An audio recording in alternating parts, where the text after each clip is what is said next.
કેરા ન્યૂઝમાં આપનું હાર્દિક સ્વાગત છે. હું કેરા ન્યૂઝનું એડિટર અબ્દુલ ગની જરંગ બોલું છું.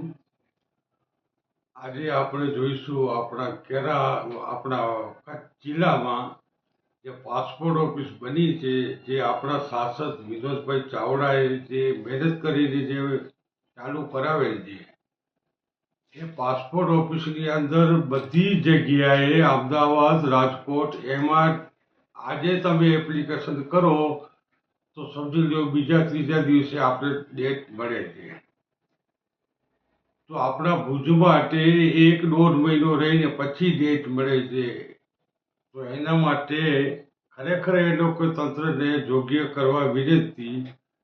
હું સાંસદ વિનોદભાઈને ખાસ વિનંતી કરું છું કે કેન્દ્ર સરકારમાં રજૂઆત કરી અને જે કેપેસિટી 95ની છે એની જગ્યાએ વધાવો તો પબ્લિકને થોડી તકલીફ ન પડે. અને વિશેષમાં હમણાં એડ્રેસ પ્રૂફ તરીકે આધાર કાર્ડ ચાલે છે. તો આપણા ભુજની અંદર આધાર કાર્ડમાં જન્મ તારીખનું પણ કહે છે. તો મહેરબાની કરીને આ એડ્રેસ પ્રૂફ છે, જન્મ તારીખ માટે આધાર કાર્ડ નથી એવું આધાર કાર્ડમાં લખેલું જ આવે છે. તો માણસોને બહુ તકલીફ પડે છે.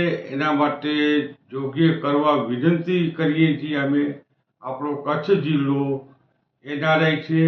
બધા આપણા કચ્છના ભાઈઓ ઇન્ડિયાથી બારે વસે છે.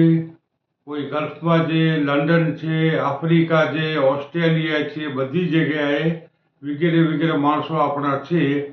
તો એ લોકોને તકલીફ પડે છે. માટે મહેરબાની કરીને આના માટે યોગ્ય કરવા વિનંતી.